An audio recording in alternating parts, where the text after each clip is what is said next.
It's just a It's just conversation. no, And I watched some of your videos and it's great. I the like it. the strange thing where I got to meet you and we met up when I was bringing some of my friends. I was introducing some of my local friend, like the local Sackville.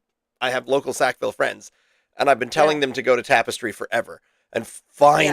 finally, they're there, and that was just neat. We got to meet up at the same time, and when we did, it was just so. I didn't realize that it was house music DJ night, and Ian would be up there with. I mean, the music was great and fantastic, but it was one of those what kind of nights. It was loud in there. It was pretty vibey. But I was pretty happy about that because I was worried when you came in and then you delivered these delicious Well, and beers that we're going to try tonight. But I messaged you. yeah, and well, oh, that's right. You said, "Hey, I'm here," and I'm like, "Yes, I know. I'm sitting right behind you." But I think that was my favorite part of the night. But I just kept thinking to myself, "Oh, what if I ask a billion questions and then we don't have anything to talk about later?" Uh, And I well, went, "Well, the that good news probably won't happen." is it was noisy, so there wasn't a whole lot of questions really. What? What? Anyway, What's what's over your shoulder? Where are you, Ross?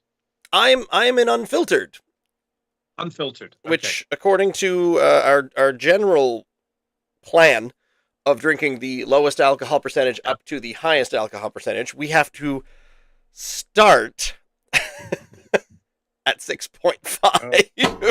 Sorry, yeah. I'm sorry. It's my beer. Anyway, It's so my to begin the officialness, I am Ross. Joining me is Ian, and as a special guest tonight to assist us is Barb, or Craft Beer Girl on Instagram, and together we are attempting to drink Nova Scotia Dry. You have Craft Beer Girl at Instagram, and I feel like that would be a pretty sought after handle. I would have thought so too. I'm so grateful. Like I can't even tell you how happy I was. I wasn't even into Instagram at that point in time, and the night that I tried to find an account, and I thought, what are the odds? I'll just put Craft Beer Girl, thinking, it'll prompt me to something with like six numbers behind it. Mm. Anyways, and there it I was was. like, It there was you meant go. to be. Well, Meant to be. I guess so. Because I tried seeing, because when I posted today on Facebook, I tried to do a link to craft beer, and three other craft beer girls accounts came up, and they all had numbers after them. So you're definitely you're the pioneer. You can definitely claim that. Yeah, OG. absolutely. And we already, Ian, you asked the most important question before we even started, and that is, do people sort of say, "Hey, craft beer girl," or do you just colloquially do you happily answer to Barb or Barbara?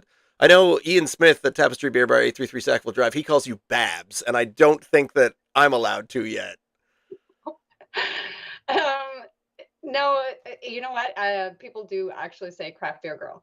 Um, who don't know me, obviously, because they do. My friends joke about it, but no, Barbara, Barbie, Babs, whatever. Anything. It's Oh, okay.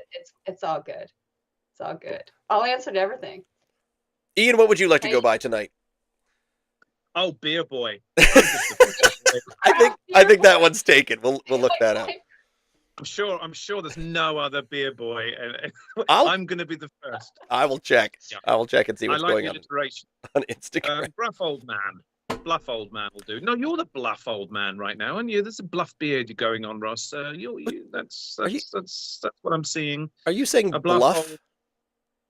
Yeah, I think of a bluff old man as like an old sailor, aren't they? Like with a big har and a pint Yeah, and a Isn't that pipe. rough? Aren't they bluff? Yeah, but they would have big old beards and things. I think Captain Birdseye. gruff, grizzled. I Well, is the word I would think of, but bluff. That's maybe You can he's look saying that maybe he's saying buff. I don't. up. No, I'm not saying buff. No, we definitely don't know. We'll agree on that one. I'm definitely not a buff old man. Look it up later, mate. All right, fine. Bluff. BLUFF But- is a thing. Speaking of buff old man, we Ian and I just got back from a special occasion. We actually met up today earlier in Kentville at Paddy's Brew Pub for a few beverages, mostly to celebrate because it was Ian's birthday just the other day. So it's a sort of a belated birthday thing. But Thank you. it's Cheers. the short story is this is not our first beers of the day. It's been an afternoon, but luckily we get to get into the Great. strong I- stuff. Cider. So And a- starting at 6.5 is not such a bad thing then for you. It isn't the first time we've started this nice and high. We always talk about the legend of triple IPA night when we had a couple of triple IPAs and they were tall cans and we were feeling good at the end of that one. We went through the sampler pack of Two Crows Imperial Stouts one night. It was a 4-pack of Imperials and I certainly wasn't feeling very good that night. I don't remember how Ian turned out. How were you the next day though? Better.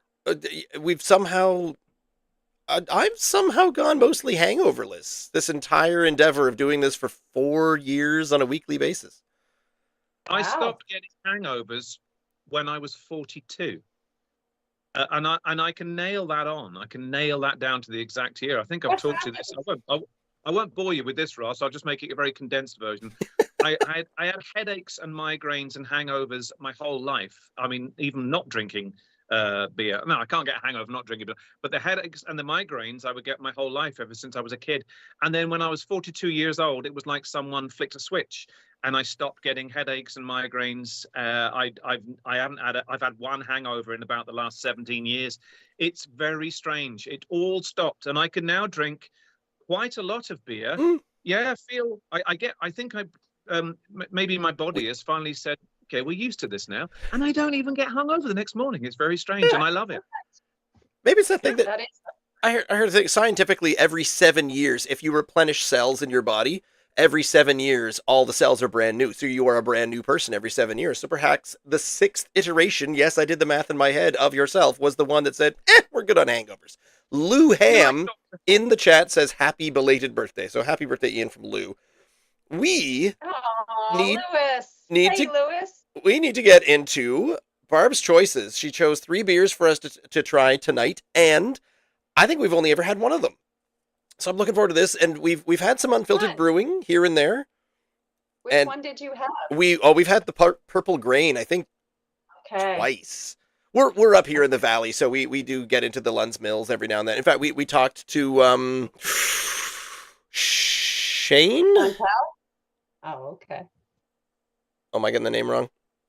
No, I think there is Shane there. We did talk to someone from Lunds Mill. This was a couple of years ago. Ugh, boy, I have obviously done all my homework, but regardless, starting straight at Unfiltered Brewing. We haven't had a chance to talk to anyone from Unfiltered Brewing, but I know Ian Smith down at Tapestry Beer Bar 833 Sackville Drive is always talking about this place. It's one of his favorite ones.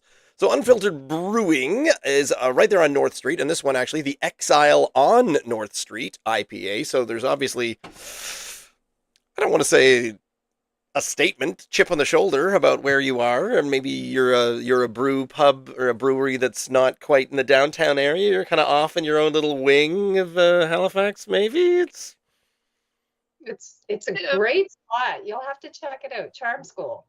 I've been. I got my glass, but the thing is, it's impossible to park. Oh, yeah. It is pretty bad for parking there because there's so many businesses around there. Mm, I mean, I think it's Jesse's Pizza, Chop Shop. Or no, not Jesse's. Or maybe it is. one of I them. don't know. Anyways, there's a lot of businesses in there. And you probably shouldn't be driving to have a good time at a pub. No, not heavy. Take the bus.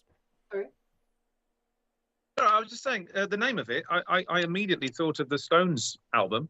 Are they just not just punning on that a little bit? If it's Unfiltered or Exile? Exile on Main Street, that was Stones, wasn't it? Yeah, that's why I just thought they were punning on it a little bit. This is why I bring the It's two of called you to trivia night. Yeah, Probably. fun fact. Well, okay, that maybe it's not a big thing about being exiled to the outskirts of Halifax, and it's more about a Rolling Stones reference. I'm fine with that. Yeah. My dog is freaking out there, Oh no. if you can hear. Oh, is it an IPA fan? We are now, Barbara. We are recent converts to the whole world of IPAs. We were not fans, and now we are. It's very strange. We came very So late to the yeah, party. I've heard the same thing. Because you haven't had a whole lot, or you no. I think I was told that you prefer the darker beers. Was that from Ian? Might have also No. been me during Yeah. shouty night at the Oh, at the pub. see. Right. You've got guests. Yeah, it was my son. Now, it doesn't say anything on the can. It is just absolutely a completely seamless can with nothing on it whatsoever. But it does have a little bit more on the website because you ask what kind of IPA is it, and it says a gluten-reduced West Coast IPA. Oh, isn't that And- funny? 'Cause the West Coast. So they do test now, from what I hear, they do test the batches for the gluten levels. Huh. So yeah.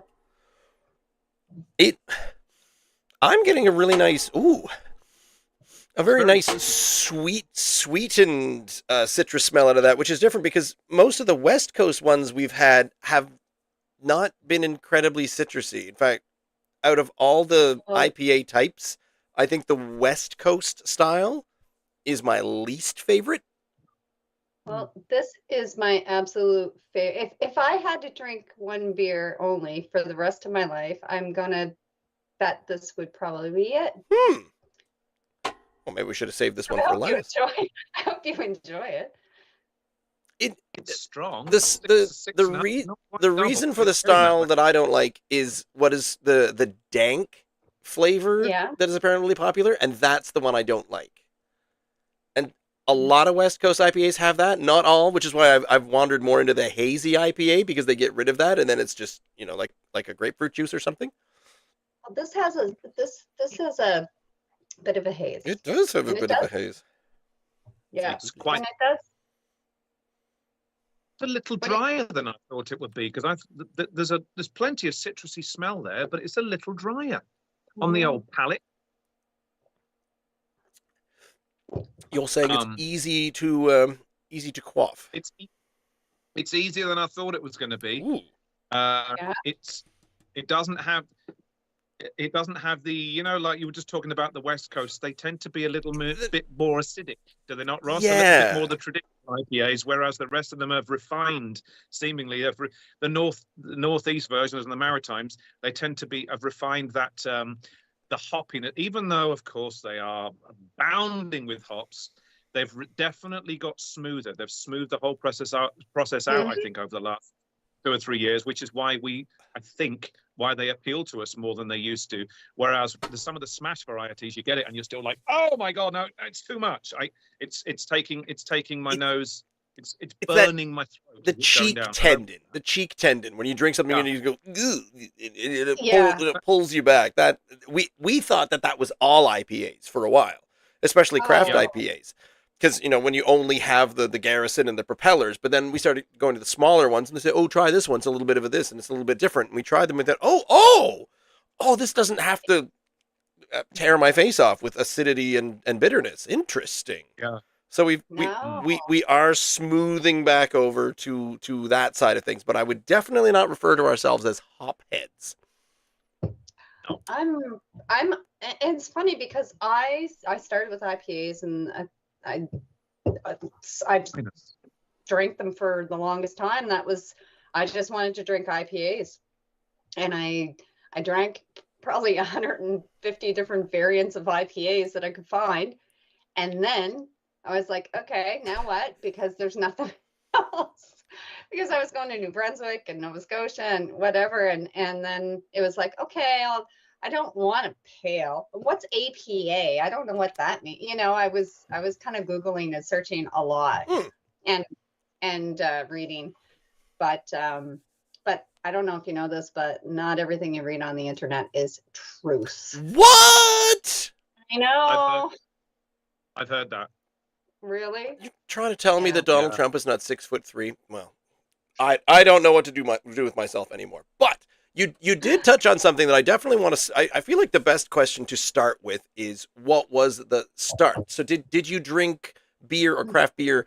In sort of like the younger, the 19 or the, even the 18, if, sneaky sneaks, or was this a more recent thing where you just said beer and craft beer and the Instagram account all at the same time? Was that kind of So a couple, probably 3 years ago, my husband brought me home a 6-pack of Breton Black Angus, and I started drinking those, and I didn't go to the liquor store. I drank wine before that. So he would always bring me home a bottle of wine, and then he started bringing me home the Breton. And I thought that's all there was. And so I just kept drinking it and drinking it and drinking it. And then I went into the liquor store one day and I was like, what? There's more. So then that's when I started branching out. And I don't remember. I have them written down, which ones I started with. Like I wrote everything down until I think 150 beer. I'm not joking. I was that person. I needed to write the the IBUs and the ABVs and where they were from. And it's a whole ordeal. It's a Ross, big. I think Ross, you just found your soulmate. I know where he's laughing at because he's gone to the nth degree. You should see his charts, Barbara. We have pie charts. I love it. It's That's perfect. But well, my answer was always when I would go and I would try different things, and I would say, "Ooh, that one looks pretty. I'll try that." And then I drink it, and then you'd throw out the can, and then eventually later in like 6 months later, I'd say, "Did I drink that one? I don't remember if I drank that one or not." And I needed to write them down for a reason. I needed to have some sort of recording. So I did what I any didn't initially start writing them, but I had pictures of everything, and then I went through and I started writing them probably at about 50 or something. But yeah, then I didn't have an Instagram account then. My Instagram account, I think my first post was in March 2 years ago. So about 2 years ago. Yeah, and now it's funny because I love IPAs still. But lately I really have fallen in love with the Imperial Stouts. Which is crazy because to me in my head I'm like they're so different, but yeah, they can be, but I get the feeling that maybe you just, and we talk about this a lot. It's the dollar to ABV that I sometimes look at, and when I don't know what I'm ordering or I'm at a pub or something like that, and everything is $7, I say, all right, I'm gonna have the 6.5. I'm not gonna have the 4.3 because I at least want to get something out of it. So I tend towards an IPA or a double IPA, but which is why I'm excited. Oh, Ian, I forget if I've told you this, but we've got a couple of Scotch ales. In fact, we've got I got the wee heavy again. So these wee heavy and Scotch ale ones, and basically boozy beer, and they just say sea level, right? Yeah, but we have a few and they're just strong ale, and you think, okay. Oh, those are the stouts that you're talking about. There's a stout and a porter. The sea level ones, one's a rum induced, and the other one's a whiskey. We have those too, barrel aged. Right, but of course, that's what I think Barbara was referring to. We have those too, but Ross has picked up a couple of the traditional. They would be, I guess, 90 shilling Scottish ale. Wee heavies. They're all they're kind of 6.5%, 7%. I think they used to call them the stronger. I know they started at 50 shilling, I think, but they went right up to sort of 90 or maybe 100 shilling. The really strong ones, and those ones are big, malty, full-bodied, dark, quite caramel, very sweet. Oh yeah, they're superb. But I was just thinking, oh my goodness. So my wife likes. Well, when we met, she liked cider. She liked cider. She claimed to like beer, and then she likes beer less and less. But then we found sours because I was trying sours, and then she would often take a sip of everything that I've got, and after a while she said, "Oh, I really like that." And I said, "Really? Fine, you finish it," because we're not really into the sours. I try to appreciate it. So those are her favorite, and I'm just thinking. So have you tried it? Sorry. Oh, go ahead. No, you go ahead. I'll talk after. If my wife I knew she liked wine, and I mean, I bring my wife her favorite cider. I go get the Earl Blue from Annapolis Cider Company, and that's her favorite one. But if I knew that she liked a certain thing, and then all of a sudden came home with a 6-pack of Blank Angus IPA, your husband is the bravest man I have ever heard of in my whole life. That is, I don't know. And it's funny that I liked it. Well, because I'm not. it's I wild though. Like, oh, she really likes red I wine. know. She's gonna love this 6-pack of Black Angus IPA. Boom, there you go, honey. Have a good time. May I suggest would have this? thought it. This is the classic husband who puts a big round thing under the Christmas tree there for his wife for Christmas, and when she unwraps it, she says, "I don't like bowling," and he says, "Well, I'll have to use it." Now, is it the kind of thing you thought I love? No, you know what? He hates craft beer. He hates it. He won't even. Okay. I'll say, "Oh, this is so good. Try stuff." He's like, "Nope, it's okay. Nope, it doesn't matter. It doesn't matter." I'll even say, "It's like Bud." Because they're. No, I know. I'm being funny. Right. There is pails that, or not even the pails, the lager, the really light lagers. I have tried to get him to try. He's like, nope, not interested. So Does he like have a? Does he like drinking the beer that he likes? he drinks Michelob. Okay. But will he sort of say, "Oh boy, it's going to be a good weekend. I'll grab a case of Michelob and I'll have a good time"? Or is it kind of like a reluctant, "Yeah, I'm not really into drinking beer in general, but if I have to, I'll have Michelob"? Oh no, he drinks Michelob, like it's Gonzo stuff. Huh. Yeah, no, and I just find it tastes watery. Like before, when I did drink wine, I would have like the odd like Corona or Mill Street. Yeah. Mill Street, is that right? Yeah. Yeah. Or the Miller Draft. I would have those, but not very often. And I didn't really drink very much. And I might drink a beer 5 or 6 times a week.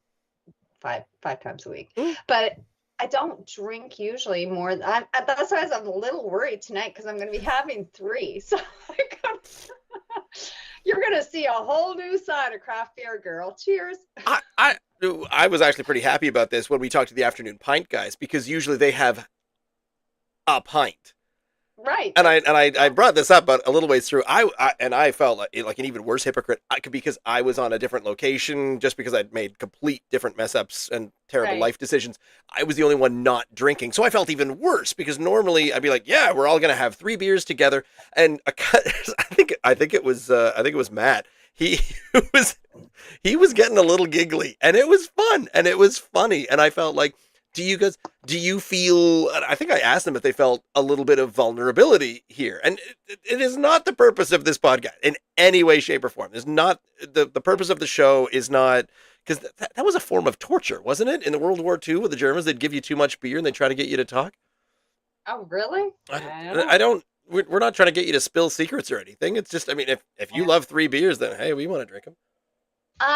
The 3 beers that we have chosen, or that I have chosen, are 3 of my favorites. My most favorites. This is really good. I do like it. Ian, what are your thoughts? My thoughts, first time for me as well. I got the hazy, lovely zinginess that I now almost crave from a beer when I'm going. It's really strange. I'm not kidding you. It's kind of really captured me today, Ross. While I was picking up the Purple Grain, I happened to buy another one of those tropical. Rebecca, what's those tropical double IPAs called from Garrett from Tropical Storm, Category 8. Storm, yeah. Right, it's quite sublime. I really love it. It's got that lovely, hazy, fruity, tropical fruit explosion, and everything is smoothed out.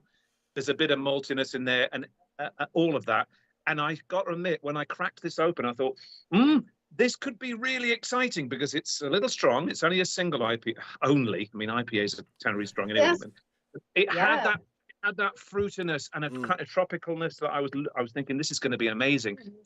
Nobody deserves to drink alone. Oh, Good Robot says nobody deserves to drink alone. Rebecca's just Yeah. pointed out.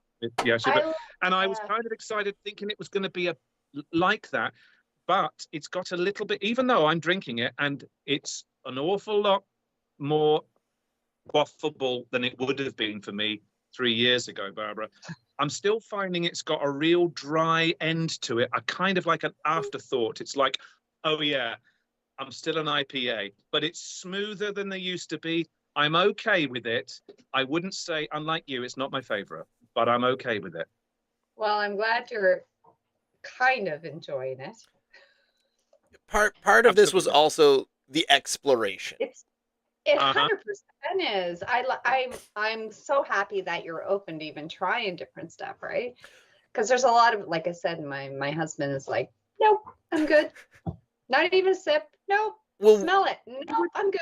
we used to Wouldn't have try entertained- IPAs, and then I just said, nope, I'm never going to try another IPA. And then I started doing this, and I said, listen, everything in the liquor store is an IPA, so we have to try them. So we invented IPA night, which was try to drink like 6 of them all in one night. my Well, God. we'd split the can and have smaller amounts, but it was just trying to Oh, okay. get through as many, okay. and because Holy- and it would be 5 of them that would go, ugh, and then finally the 6th one was, yeah, that's actually kind of okay. But over the years, I find that the craft brew industry in Nova Scotia, it has mellowed a little, or our taste buds are now into this kind of thing. I don't know. They've refined their IPAs. I don't think there's any point in trying to deny it. They have got better at doing what they are doing. I don't think there's an argument against it. I think we're just finding better IPAs. I'll tell you. So you need to go into Charm School and you need to try a couple of their other ones on tap there. They have well, the Fist of God is also really good. Ooh. The DOA is really good. So Had a lot that. of them you have had the DOA? Is that the double orange? Yeah. Yeah, we've had that. We've had the flat black Jesus, or at least I've had the flat black Jesus. Yeah. Now in the tap room, you can get, oh my God, I should know the style, but it's like I want to say it's barrel aged, but I don't think it is. Ooh. And I hate myself for not knowing this. But anyways, there is just a really strong, and I think you can actually get it in the like in the growler to bring home, but you can't buy it in the cans. But it's really good. It's really strong, but it's not like a Doppelbock, but it's got that kind of really to me the Doppelbock and the Scotch ales and all that, they have that hard liquor taste. Like and so Like that's a what wee this heavy is. might, probably. Yeah, but more. It's just Boozy. it's boozy, More. and you kind of feel like you're tasting. Someone has just put some liquid caramel topping from an ice cream in your But rum. alcohol. Yeah. I want that. Alcohol. Yeah. So anyways, they have a really good one that's on tap and in the growler that you might enjoy. It's more of it's not the IPA, obviously. My God, I gotta Google this. Am I allowed to Google? I cheat all the time. The unfiltered website is not helpful. They've got an inducement, tropically delicious and maximally hoppy, the Exile, the sparkling Mofo, 12 years to Zion, don't have anything dark. So I'm like, honestly, if there is a poster girl for unfiltered, it's me. I'm not. Well- There's nothing there that I don't love. Ian Smith at Tapestry Beer Bar 833 Sackville Drive. He sings the praises of unfiltered all the time. He's So usually Greg- got 1 or 2, and I think that's where I tried at least 2 of them. Oh yeah, he gets them in on tap there. So Greg Nash, who's the brewmaster, he's an amazing guy, so knowledgeable, but man, he can brew, like in my opinion. Like not everybody has the same taste, right? And that's that's what I kind of got down to with a lot of this too, with the trying the different beers and stuff, because I've had people say, you know, what does that say? Wait, Hey, it's Return- Hillary. are you at return for refund where applicable? Is that what you're showing us? No, the bit above. The They, what? 6041 North Street? Oh yeah, on effing filtered. Is that what you're talking about? That's the website. I just noted that. I've brought that up at least once because over on their website, I have passed over several F-bombs just on the website alone. Hoppy Fingers is their hoppy APA. It just says effing drink it. That's how it's described. Oh. Just drink it and shut up. The Sparkling Mofo. It does not say Mofo on the, but that's the name of their That is- raspberry rosé. So your wife likes sours? Mm. Okay, so this one she may really love the rosé. It's the sparkling mother. She probably would. She probably would because I have a can. If you're coming in town, I will give it to you for her to try. I hate saying that I don't want to stop on North Street. My family live in Dartmouth. We're over on the dark side, so it was really easy to go stop by Brightwood. North Street is right up from my sister's house. It's amazing. It's really great that it's all very convenient. But the Halifax stuff, I'm like, I haven't hung out in Halifax since I was in high school. I don't want to go there anymore. Pfft, screw that. I'm past it. But North Street's not downtown. Oh, it's worse. It's bridge approaching. That's just traffic land for no reason. Well, the good news is that I have one, and I would be more than willing to give it to your wife to try it because I think she would like it. The other thing I can do, and I dig this, if I click on cart on uneffingfiltered.com, all online orders must be picked up at our retail shop, never mind. I was getting excited about delivery, but apparently that's not as okay. Maybe I'll shut my big mouth. Anywho, Lunsmill. Let's talk about something else.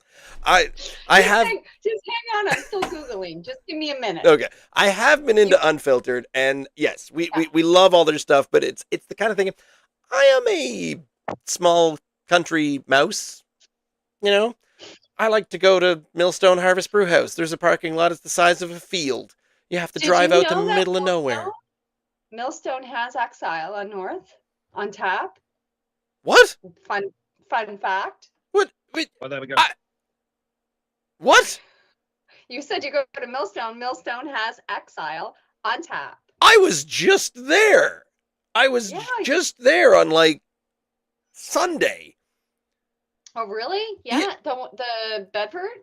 Oh, okay. I'm sure it doesn't matter. I'm sure they must have them everywhere. Small, tiny country mouse. I go to Millstone, which is up here in Sheffield Mills, and it's out in the middle of nowhere, and it's in the middle of a big ass field. It's a farmhouse.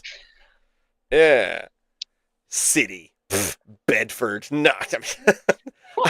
Did you hear I'm a country mouse and thought, oh, you don't want to come all the way into Halifax. You must just go to Bedford. No, Bedford scares the crap out of me too. But Millstone, so is it actually like the same Millstone? But like, because Millstone has a few locations now. Millstone Harvest Brewhouse? Oh no, that's no. Sea No, Level? never Sea mind. Level Brewing. No, Millstone Public House is what I'm thinking about. Really? Millstone Public House is in Bedford, Dartmouth, and there's Now one- with 4 locations. Oh, All really? right. We've both just cracked the purple grain. Oh. You probably heard Oh. them going You're simultaneously in ahead the of background. me. Okay. Oh, Yeah. no, sorry, because I saw Ross holding it up and introducing it. Therefore, I thought, What? hey ho, let's crack open the purple I mean- grains. Honestly, I was making a small joke because I felt like I was putting my foot in my mouth talking about Unfiltered. So, So, You don't have to finish these, by the way. What? I mean, there's no law or rules in any of this, of course. But what gotta we've get finished. kind of tended to do, we began to do this fairly recently, maybe a year or so ago, is kind of keep a little bit back of the previous beer so that we can compare the two. And we normally compare like for like. Of course, these are both IPAs. the stout is going to be quite different. But if we're gonna, sometimes when we do 2 or 3, we kind of keep a couple of fingers back and then go back to them afterwards, just to revisit, just to see whether or not we've missed something. So I've done the same this time, but of course this is another IPA, so it is a like for like. So I'm definitely going to keep Yeah, I guess so. a finger there. Yeah. So I did not, Okay. Neither did I. but I am getting a new glass, of course. Well, Oh my gosh. Like, look at this glass, you guys. Isn't that great? I saw that on one of your recent videos where the shape of that glass, and it goes above and beyond, because I know an IPA glass has the bubbles at the bottom, like an official IPA is it just is a tulip with the ridges, but that is some Star Trekian Romulan ale kind of nonsense going on there. So about a year, well, I've been eyeballing these glasses for about a year and a half, and I had them in my Amazon shopping cart. It's Holland Walker. There's 4 glasses, and they're more expensive than what I at the time was thinking I wanted to spend. And I was out at Millstone, actually no, I was at Finbars one day, and I had my Amazon cart open, and my friend actually he clicked the button and ordered them for me. So, but I am not regretful. Like, these are my favorite. They have a different, they're very smooth. And I know that glass is not glass anymore. Like, glass is not glass is not glass. It's a different quality. So Holland Walker, you need to check it out. No, we don't have an ad. No, glass is not glass anymore. Yeah. Sorry, what? Ian and I are not in the sorry. We're not in the HRM bubble of fancy city folk who understand that glass is apparently a slightly different substance. It's What are me. we making? It has nothing to do with city folk. It's me. What are we love making my glass from these days? It is not glass. glass. It's different. If you experience the Holland Walker glass, it is completely different. It feels different. I kid you not. I'm not exaggerating. Wow. Okay. This is, I'm not kidding. I'm not kidding. Like, this is, Like, don't feel the same. This is smooth. It's like velvet in my hand. Well, okay. You mentioned that you didn't want to go and pay too much, but so you got a set of 4? I got a set of 4 for $80. Ooh. Okay, I was gonna guess 40, but all right. So that's 20 per. 20 per, but these, I use them all. I use them all the time. I don't dishwash them. I hand wash all of them. I do with mine. I'm not joking. Like, Lou's giving you a hard time in the chat. I feel kind of foolish. Well, I feel okay. kind of foolish. But the thing is that if you ever come to visit, I will let you use one of my Holland Walker glasses, and you can judge for yourself because they are fan-freaking-tastic. Well, I don't know if I'll come all the way in. What's the thread count on your bathroom towels? No. This is the only thing that's serious. Okay. When it comes to beer, there's no compromise. All right. Lou's giving you a hard time in the chat saying that Barb is so bougie. So It might aid with the holding of it. You know, when you have like a port glass or a wine glass, and the stem is between fingers and you can hold it. Whereas sometimes, have you ever dropped a glass of beer like mid-drink and embarrassed yourself at a pub or something? I have. Yeah, I've done that occasionally. Not for many years. Not since I was about 8. But Ian's had a few more birthdays than you, so he's obviously dropped a few more pub glasses. Yeah, that's why these ones definitely have a little groove in them, so you can put your hand around them. Because those straight up ones, the Guinness ones, yeah, they can. A wet one and you can fall foul. One of the first pint glasses I bought I was out at the Millstone at the sea level, so I wanted to get a sea level pint glass, and they had the big 20-ounce ones, and it said, "Oh, pint glasses, $10." And I went, "Oh, $10. That seems pretty good." And I went up to buy it. It was the full 20-ounce one, because now you can only get it like a 16 or a 14 for $10 or less. So I said, I thought that was a pretty good deal, and I brought it over. So this is how country mouse we are, way the heck out here in the middle of nowhere. I bought my 20-ounce pint glass for $10, and the dude behind the bar said, I don't know, $10. That seems like a lot. I said, bro, this is a steal. Give me the glass and let me out of here. Oh, okay. So in all fairness, though, I grew up in Geisler County, so you really can't get much more sticks than that. Mm. Like I'm an hour away from a grocery store, Mm. Oh God. right? Wow. Yeah. I grew up in Hubbard's, Oh, right. We mentioned that. but we Yeah. had a grocery store, so we actually, it wasn't Was that it bad. like that co-op or Save Easy? Save Is it still Easy. there? I think Yeah. so. Yeah. It- It's still there. It's across from where the farmers market is. They put in after I left. I love Hubbard's. I really love Hubbard's. Everyone Like, does. if I could live in Hubbard's, I would definitely. I feel a bit embarrassed geographically challenged because even though I've lived here in Nova Scotia for 17 years, I have absolutely no idea where Guysborough County is. I do. I've heard it. I Okay, have no idea where it is.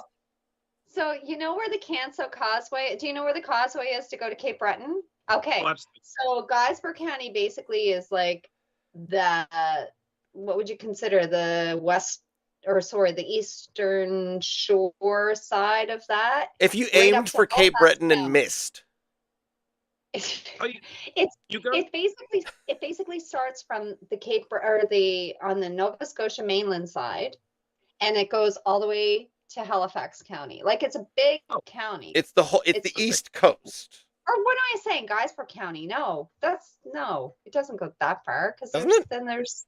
I don't think so. Does it? Oh my God, Oh we my both grew up. God. Holy cow! All Oh, those maps I guys drew don't in know elementary either. school are gone to hell. Are you No, I between think I'm the two right. counties? You are correct. Yeah. Okay. Because Halifax County goes all the way up to, if not including Ecum Seacum, does it not? It does. So and it's I like think Sheet Guysborough Harbor, goes Ecum almost Seacum, to and then Guysborough is Sherbrooke and Liscombe?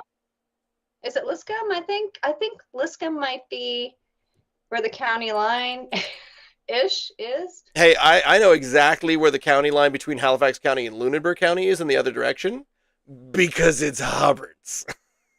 It is. You're right. It is. It's just on the other. I remember wanting to move to Smith's Settlement. or Sims something. Settlement. Sims. That's it. Sims. Yes. I think Smith Settlement is in like Jador area. I think there's. Anyways, Liscombe? yeah. Liscombe. Liscombe, you said? Mm. I think so. Does I it- think that might be where the county line is. Come on, Google Maps. Give me some county lines. What's up with this? What do you think of the purple grain, Ross? We've I- had it before. I right. poured it. It's very clear. It's gonna. Yeah. It's got that. It's got a bit of malty, like a malty, earthy. That's what I get Yep. out of it.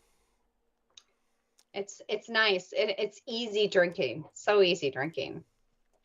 It does have a bit more of a I- malt end to it. Yeah.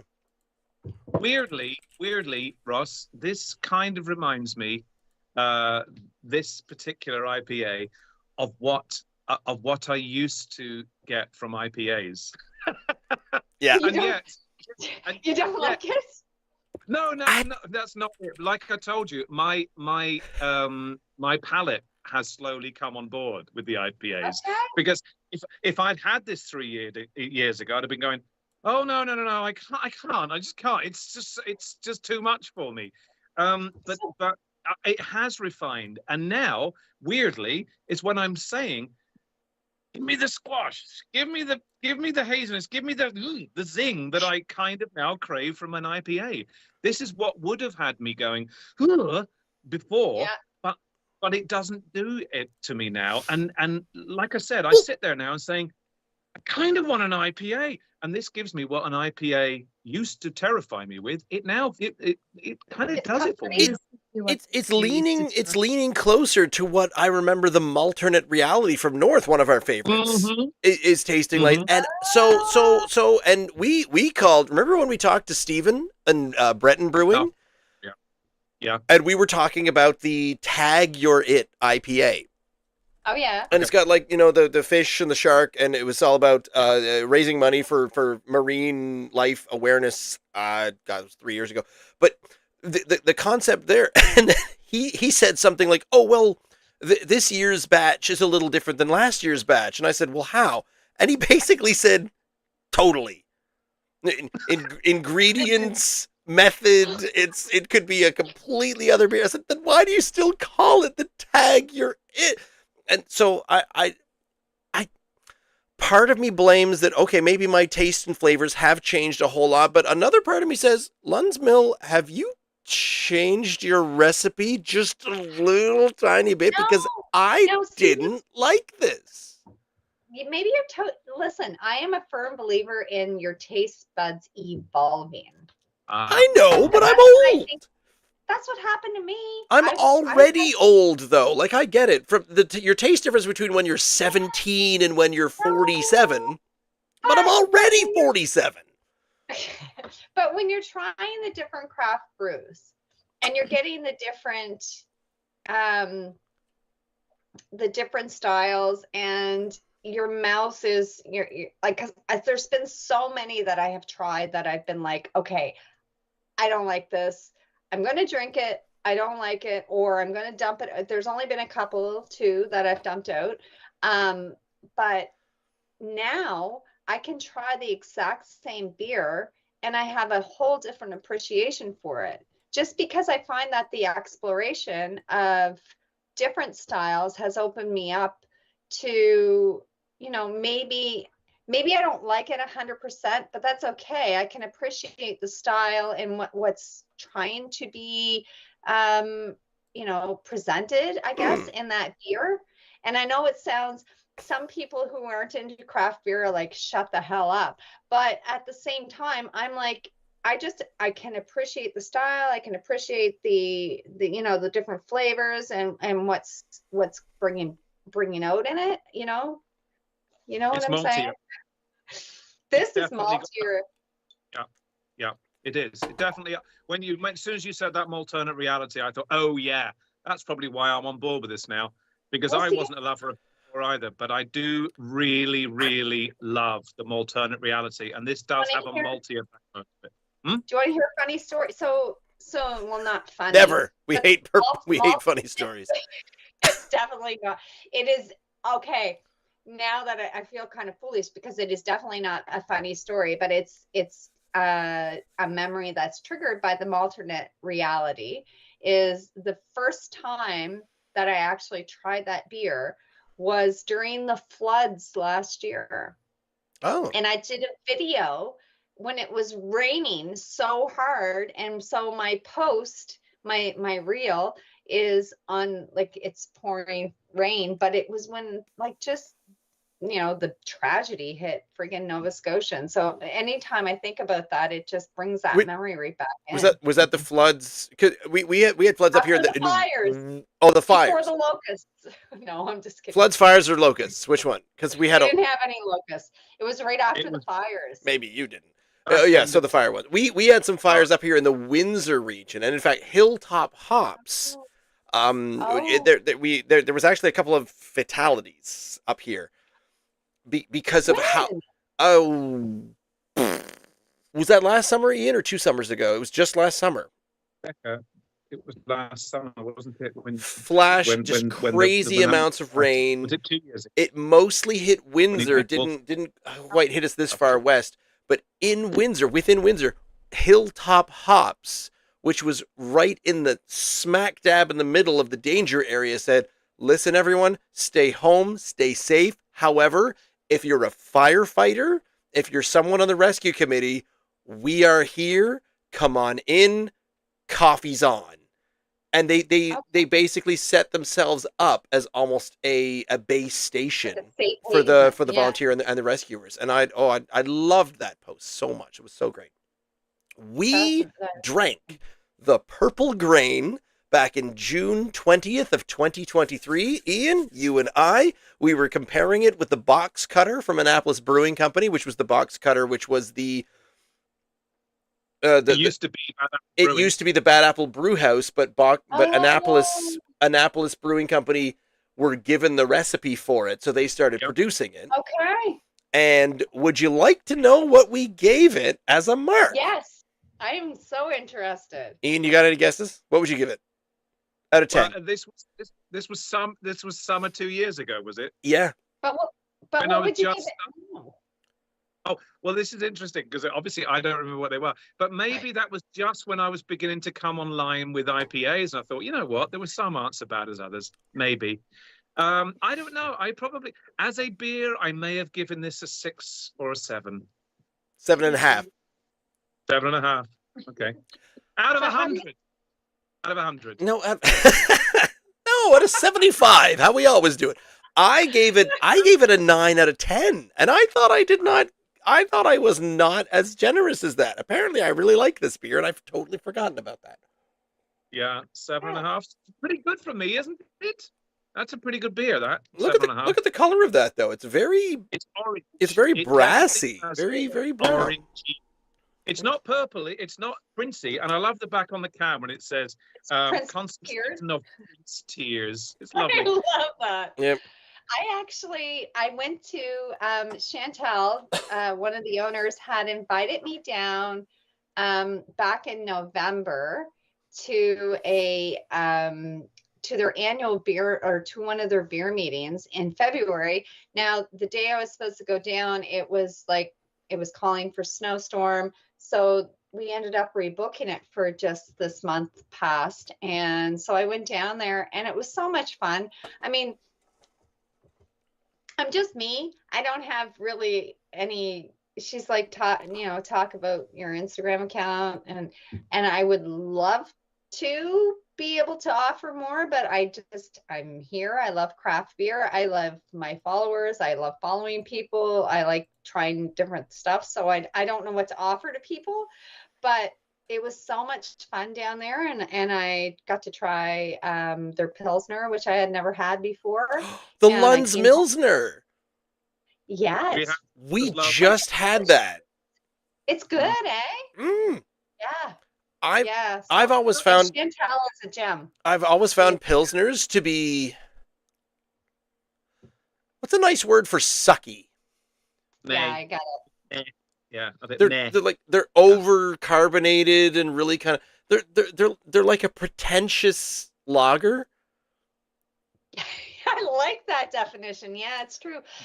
But, So but we had a few, and the Lunds Milsner, and we said, hey, what if someone They was were okay. making something good? did you try the Stilly Pills? Yep. You didn't want a fan? No? That was the first Pilsner that I actually liked.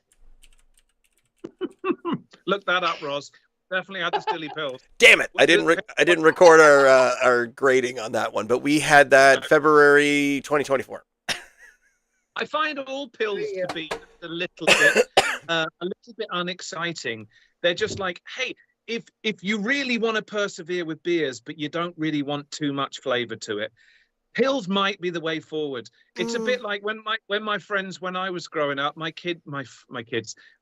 friends were all lager drinkers, and I was the only real ale and bitter drinker. Well- and they would swear by Foster's and Castlemaine 4X and just these dreadful Australian lagers, which I found to be really just so bland and boring.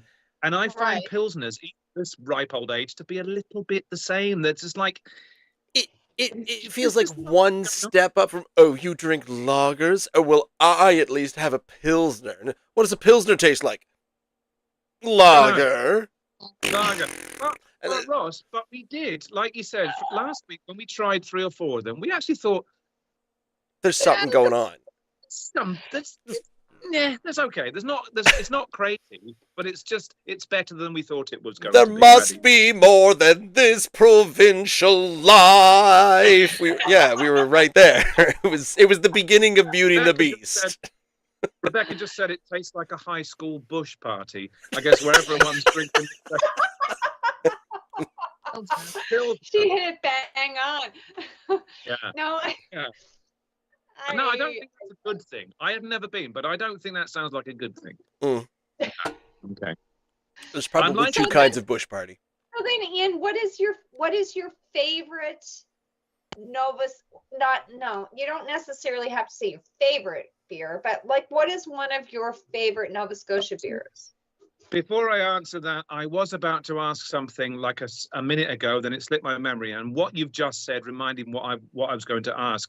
You are craft beer girl, and you're drinking primarily maritime. Are you sticking with Nova Scotia, or do you cross borders too? Oh God, yeah, no, I drink everywhere. I've been doing a lot of beer swaps. Uh-huh.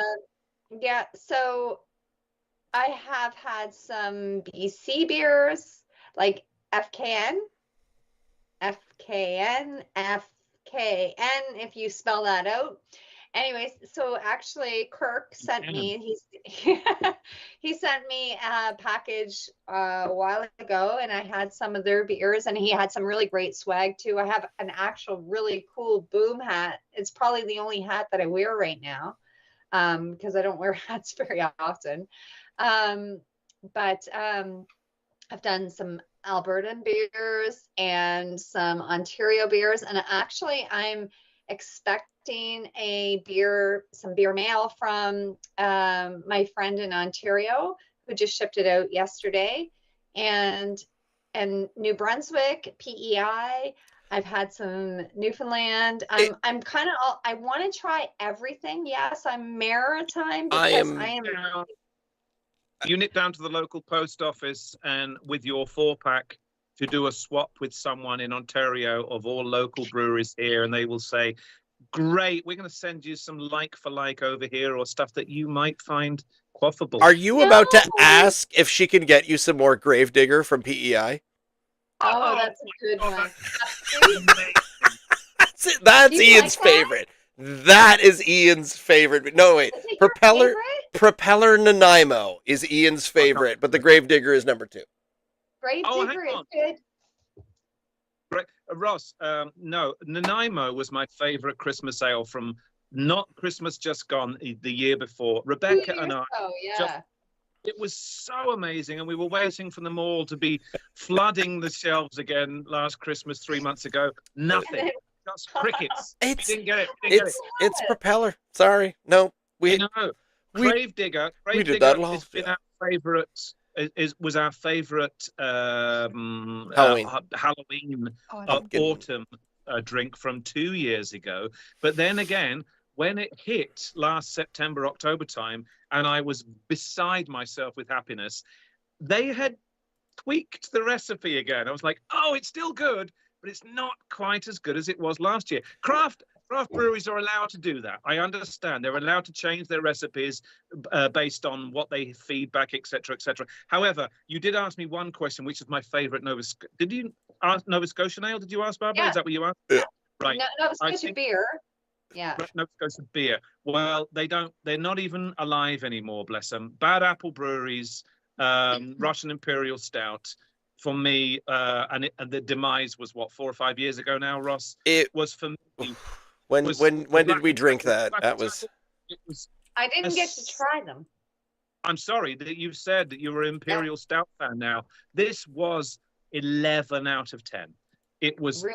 so wonderful, and they served it at my local. I work at Michelin just up the road here, and they had it on draft. And the first time I had it, I supped a little bit, and I thought, this is. All these years of drinking beer, I thought, this is the best beer I think I've ever tasted. Now, bless them, they went under 3 or 4 years ago. in our second year doing this, May of 2022, we had the Black and Tackle Russian Imperial, but we had to scrounge. Who's that? That's from Bad Apple Brew House That was in Bad Somerset. Apple? But we had Okay. to scrounge, so they were already under by the time that was done. They were Yeah. gone and done, and we had to scrounge for those cans. So Oh fun my fact, goodness. I did Women in Moto, which is like dirt biking for like just a entry level dirt biking, because my son, my 13-year-old, does dirt biking. We have changed topics but- immediately, but I'm into it.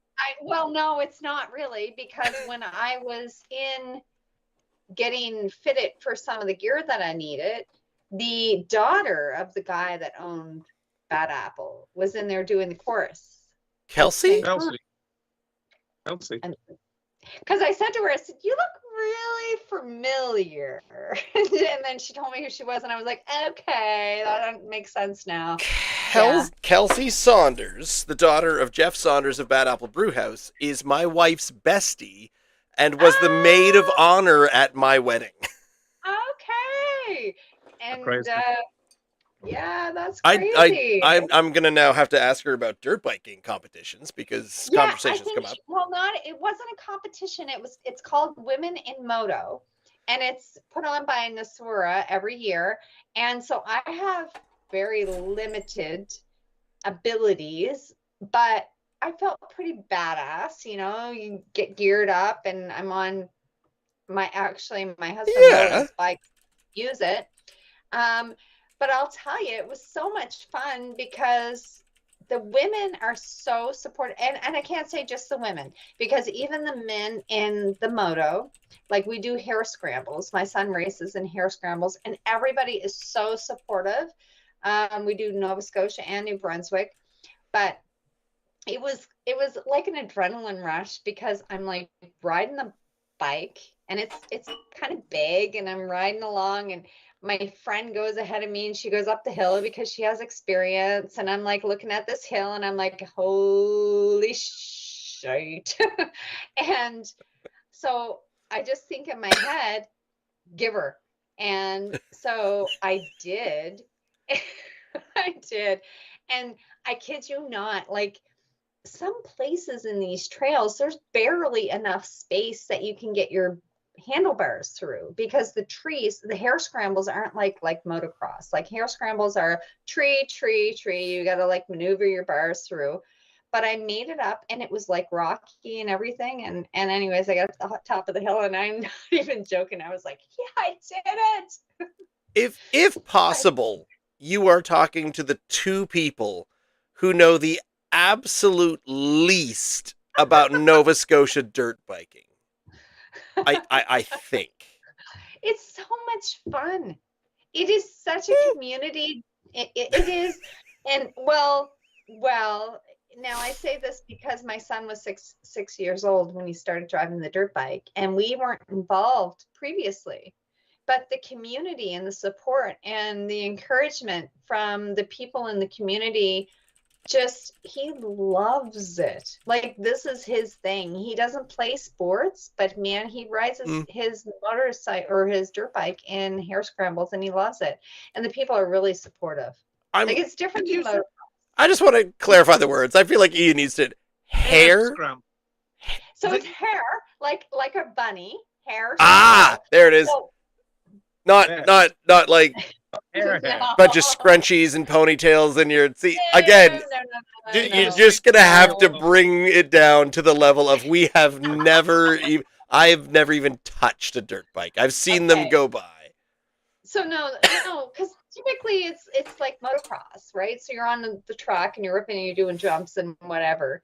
But this specific hare scrambles, HARE, is through partial track, but mostly through trails through the woods, and it's like cut trails. So it's not like an ATV trail. It's like a single track trail that you go through the woods, and they're racing. Like, these kids are racing through it, right?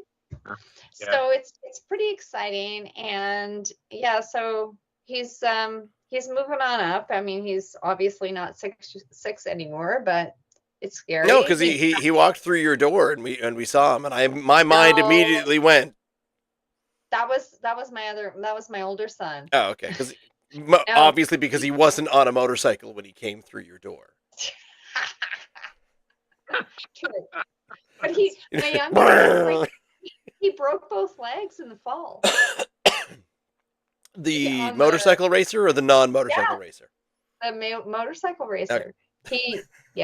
So he fractures them, but he's good. He's back on a snowboard. He's back going on dirt biking. I know. It wasn't a crash. I know that's where you're thinking, but anyways, it's all good. And the good news is Ross has got an extremely talented a kayaker. I know he's not going to want to brag her up. Oh. However, she is quite something. She is international standard for She's Canada. Le Sports, that girl. Right. Now, the beauty, I always thought to myself, I was always very sporty. I played sport my whole life. I've got 3 kids of my own, all in their 20s now. And I'm kind of like, phew, thank goodness they all had 2 left feet, because they didn't cost me a cent, because none of them wanted to play sport. Were And they that makes into, it weird. were they into instruments or anything? Or Well, they are all very crafty. They're all crafty. Yes, of course they're crafty. They were kids. No, they all. Mwahaha! Twist mustache, stroke beard. I am a crafty villain. They didn't have me driving up and down Nova Scotia, spending $500 a night in hotel bills, etc. As a result of that, You they can just were very good with their penmanship. So shut therefore your they were- filthy mouth anytime now. Would be fine. I'm sorry, Rob. Can I just bring up? I forgot to give the description of the purple grain cough description on the side of the can. While I wallow in my poverty, gold in color, liberally hopped with Citra Cascade and Centennial hops for a citrusy, earthy, and spicy hop profile. Balanced malt body, features light notes of honey, concentrations of Prince Tears. Yeah, we did go over the concentrations of Prince Tears, but the earthy, yes, earthy did come up. and that's I mentioned that earlier. It kind of tasted a bit malty and earthy. I'm still kind of surprised with myself that I gave it a 9. I really thought, memory-wise, going all the way back, and there's a follow-up question, that I didn't judge this one well. So Ian do you asks think- me about this every now and then, where he says, how can you remember something that you've tried before? Because we've had, and there's the spreadsheet, 420 something unique craft beers from Nova Scotia, and he often says, how can you say this reminds you of one from a couple of years ago? So the question, Barbara, is, do you feel that you've got a taste memory of, ooh, this reminds me of something that I had a few years ago? 100%. Okay. 100%. Like if I that's just terrible that I'm almost embarrassed to admit it, but I do. Like, I mean, I know what I don't like. I remember which ones I didn't like. Now I would never shun them in public. We try to be polite about our, I didn't quite care for that one, as opposed to, this tasted like a rat's ass going bad. Because it's my taste buds, right? It might not be buddy down the road who likes rat's asses, right? Yeah, we never rat's ass shame around here. That's for certain. But we try yeah, no, I do. I do. It hits a memory in my brain with the different styles and stuff, for sure. And I know for my own memory, my memory does that, where if I smell a certain thing, and I have said this to people before in my 30s, and I sort of say, I hate to say this, but you have a familiar smell. They said, what do you mean? And I said, well, okay. You smell like a girl I knew in grade 11. Sort of, because I don't know what they smelled like. Eventually, I go on to learn that was sandalwood incense in particular, but Oh, are you smelling like, what is that cologne that a lot of people wear these days? Or not cologne. Oh, dear. I don't know whether to call it cologne or perfume, like, or incense or earth. Like, there's this. They're just the scrubbing dirt on the. There we go. Peat moss. And... Patchouli? That's what Rebecca's saying. Is it got a patchouli to it? Patchouli? No? Yes. Yes. Really? Oh. Yeah. And it doesn't smell bad. It just Very consistent. Right. Okay. Like, Can I say that picking up on what you were saying there are so many IPAs on the market, flooding the market. Maybe 8 out of every 10 beers in the NSLC is an IPA. Therefore, it's far more difficult to say, oh, this reminds me of that IPA, or a different IPA, because there are 100 different versions of IPA. But when you do get one that is that you really do pick up on it, such as the Malternate Reality, which was so distinct, even though it came under the IPA banner, I thought it's so malty, and they weren't hiding it because they were calling it the Malternate Reality.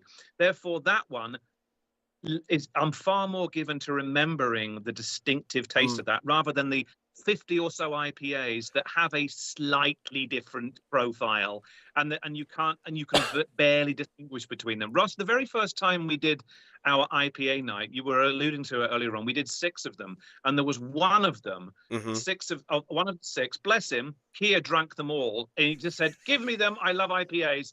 And I had a little bit of each. But the one that stood out, and Rebecca's as well, was I thought the IPA. Yeah, and Deception. And Deception Bay. Yeah. The IPA by Nine Lives. Nine Lives. Yeah. This one. And I thought it was a bit of a brag of them to call themselves the IPA. I thought that's a little yeah. It was a bit of, shove Oh, all the other ones to the side. We are. But I did actually. IPA. Yeah, the 9 Locks. But we've tasted it since, and we don't love it as much. Not as much, absolutely. We tried it I haven't since, got and we that. didn't love it man. as much. And there are some way, which is why I'm suggesting that other breweries are upping their game. They're taking a lot. They are learning a lot as they're going along. Or our tastes are changing. There's a bunch of things. There's a bunch of reasons. But I'm really convinced that craft breweries are honing their craft, especially the IPA market is so huge that I'm convinced that they are doing everything they can to streamline everyone's. The IPA market itself is even making a bit of a move. Steve Crane has talked about this, and in fact, P.S. So Steve Crane, formerly of Church Brewing, he is now the head brewer up here at Brig and Bark, up at the port. And they've got a bunch, but he gives a talk. Well, he gave a talk last year, and I'm really hoping that he gives a talk again this year at the Science of Beer, April 5th at the Discovery Center. I need to go. I've been debating whether I'm going to go to that. Okay, so first I have Church Brewing. Yep. And Horton. Yep. Is that what you just said? No, Church Brewing and his. So he left Church Brewing, and then he became part of. There's a guy who bought a number of breweries and establishments, and Moonrise Cider in Windsor is one of them. Oh, okay. But they also created Brig and Bark, which is so Sea Level used to be part of the Port Pub in Port Williams, which is just down the street from me. But Sea Level moved further up into the country, and the Port was left without a brewery.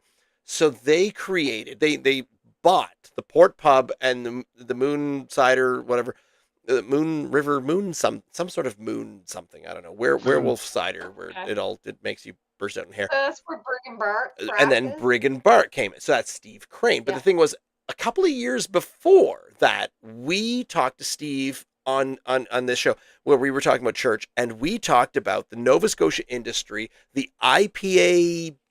I don't want to say fascination, but the IPA leaning towards when you go into the LC or you're at a pub, you see at the NSLC. You say, I need to order an IPA because that brain link up is a craft beer. Craft beer is IPA and an IPA is craft beer. Oh, and that bothers me. But Steve said, this was 2 years ago, he thinks the Nova Scotian craft beer brain is finally saying there might be more than this provincial life, says Belle from Beauty and the Beast. And I'm crazy harping on Disney musicals, but whatever, we're just there.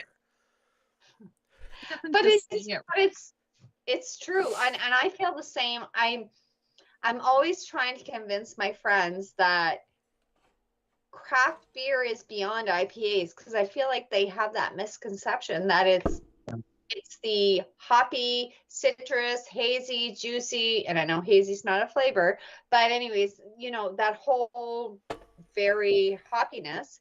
Did I just see Clockwork? Oh my goodness, you guys are fast. We supporting your view that it's beyond the IPA. That there are out there.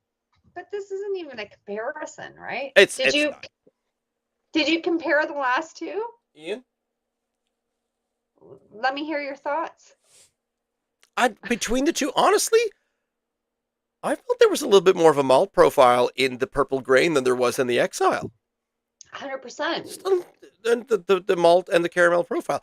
The Exile, I think it came through in the percentage where the Exile was a 6.5 and the Purple Grain was a 6.8. But that what 0.3 made a big so thing. which one did you prefer? I mean, not that. No, you know what? I don't even want to know that. Don't answer that question because they are both two of my most favorites. So it doesn't really matter. But what characteristics did you like from both? Purple, purple, purple. You're going with the purple. You prefer the purple. The malt hop the balance that allows you to explore sort of the caramel, the sweetness of it, and the citrus parts of it. The Exile maybe leaned a little bit too far into not too far, but more into the citrus. So it was more of a citrusy IPA, where the Purple Grain comes through as a more of a balanced / malt and hop IPA. So I think I would prefer personally the Purple Grain because of that balance, Yeah. as opposed to a just citrus. But that's me. All right. Right. You know what? And I can appreciate that because I really feel like it's just preference, right? It comes down to preference. And that's what I try to tell. Like, I've had people say to me, you don't dislike anything. Well, I prefer not other beers. I don't hate. I don't think I hate.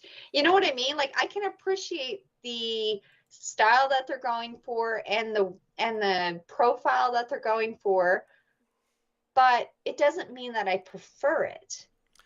And I guess that's what it kind of bothers me a little bit, that people are like, well, you don't hate anything. It's like, well, it's not terrible. What I can drink it. what if, and we've said this, we don't find that there's a Nova Scotia craft beer that is terrible. It's all tasty. It's all drinkable. And the purpose of the exploration, the hope, and what it has evolved into is more of an advertisement for what's going on in Nova Scotia. And this was where the conversation with Steve Crane turned into, oh my God, there's so much good stuff going on here right now. That's where I was just going. Like, there is so freaking much, and there's so many good breweries, and there's so many options, and they're trying new styles, and they're trying new methods and different hops, and I find it exciting, and I like hearing about that stuff, and I like trying that stuff. Even if it's not my preference, I still want to try it. I don't want to knock it. I just. You were Anyways, just craft saying beer that makes me excited. What? about those people that just assume that craft beer is just IPA and hops and smack you in the face. And you were alluding to the fact that, hey, if you're a little bit bored, I think you were talking about those people that think it's either domestic lagers and pilsners, or it's IPA and hop-heavy IPAs. And I think what you were trying to say is, no, it isn't. And Ross was holding up this one to say, I think, to try and prove you can't get more different a flavor profile from an IPA than stout. It's just. I love this. This Yeah. is one of my favorites. And I do that. I Boxing mean- Rock, the award-winning Boxing Rock Oh, of Nova Scotia. Are they not? what was it they won? They won the Champion brewery. best brewery at the Canadian Brewery Awards? in Didn't they- 2024, Yeah. I think they came third in the brewery, did they not? And they won the champion brew. You should go to the internet and qualify this, because everything we've had from Boxing Rock, Ross, pretty much everything, there may have been the odd one, have blown us. Well, they've knocked my socks off. I really like Boxing Rock stuff. They've been Yeah. quite good. And Shelburne is very far, but I have been there to their establishment, in which case, hang on, let me just change my background to a picture I myself took. May I just interrupt for a minute and tell you that I have another Holland Walker glass in my hand, which is very smooth, and it is one of the pack that I bought. No, sorry. That This is so Colin Walker makes better glass. Yes, I don't You know, should but they putting that do. over a tea candle or hanging it on the wall over an old oil lamp, It is. like in It is. a carriage, 1870s. Honestly, I appreciate the shape of the most recent two glasses that you have presented. I don't even care how smooth I or lime love- flavored they are or all of that. I was the person that was like, all right, what the hell are people buying glasses for? You need one glass. Like, who cares? It's a glass is a glass is a glass. And now I am not too proud to admit that I have many, many, many, many glasses. I like them, but I have to drink, like, an IPA deserves a certain glass. And I always try to think in my head, if I'm drinking, God forbid, a Pilsner, then I think, I want to drink out of this glass. And then if I'm drinking a lager, oh, well, I want to drink out of this. It's just the experience more for me, too. Do you know what sucks? Pilsner glasses are the coolest looking ones. I know. That alone pisses me off. So They're almost like a sundae. So my attempt, my plan. So there's my unfiltered, there's my Lunds Mill that I finally got. There's my Boxing Rock that I got on premises. I go into the establishments, we go on road trips, and I say, I would like to buy a glass. And they said, oh, here, we've got a couple of different shapes. And as a grown cartoon character human that I am, I just want to have a diversity of stuff. And then I put an Imperial Stout in a glass like this. I don't even know what this is, but this was just the coolest, different, and unique glass that Boxing Rock had at the time. I You know feel what? I don't. Go ahead. Sorry. that an Imperial Stout, a 10% Imperial Stout, deserves a brandy glass, and a big bell-shaped glass, Probably. a Belgian lambic bitter glass with a rich, so you can swill it around like it's a cognac or But something to I really did that for the first two, so I didn't want to do that a third time. should have That's- done Am it I with this. supposed to go? Ian, am I supposed to go get another glass? No, Pour no, it you through should, glass. because I've just got it in an English glass. That's what I had left. I've got mine in a Transformers Cheers. thermos. Cheers. So, Ooh, I talk a good game, but I didn't follow it up, to be honest. The This only is a thing pint glass. the only thing that I could find about this one was from the old Atlantic Canada beerblog.ca, and it was the Clockwork Imperial Stout is a big and bold 10% ABV featuring rich roast and chocolate notes. Big time. Big time. This Oh, is one of my favorites. Like, my favorite. If I can drink this like it's like a glass of water. It's so good. I just took a sip, and you're gonna need to explain that one because I really love it. you don't can like you it? can just chug that like a glass of water. Chocolate. I'm not even- I'm not asking you to chug it right now. I'm not asking you to prove it, but I'm saying this is thick Becca. like molasses at the moment. So it's Okay, I didn't say it wasn't thick. but Okay. Chocolatey. I couldn't drink this like water even if I was slightly more sober than I am right now. It's an Imperial Stout. You It's don't know not how I drink water though, Ross. Fair. Drink a limo, but Right? so That's chocolatey. fair. Our Imperial Stout that we always go back to, the 11 out of 10 Bad Apple Brewhouse Russian Imperial Stout. The best way I can describe it, and if you go all the way back to our video, I cracked the can and I smelled it. Do you know when you take a bite of that really basic milk chocolate of a hollow chocolate Easter bunny? Mm-hmm. That's what it tasted like. It's not So as is sweet there as any is there anything comparable? Yep. And whether it's Nova Scotia or it's, Canadian or it's wherever, Yeah, is there actually. anything comparable that you've had? Not in an Imperial. However, the Big Papa By who? chocolate stout from Candid Brewery in Antigonish Nish, yeah. is, I hope they're still brewing it because it was amazing. It was candy in a glass. It was like, it's that same feeling of someone has liquefied. You know when you get not the hot chocolate that they serve at those crappy little Yeah. town festivals, but someone Yeah. has really melted their heart and soul into this hot chocolate, and it feels like someone melted down a hollow chocolate bunny and served it to you, and it is velvety, sweet, smooth, and just I'll have to try that. oh, it's Um, oh god, I hope they're still making it. We had that a few years ago. What's So anytime that I've gone in through Antigonish, has always been I do like an annual girl trip with my friend, one of my best friends, and we always stop in Antigonish, and they're always freaking closed every time. Maybe I should message them this year and say, "Hey, can you open?"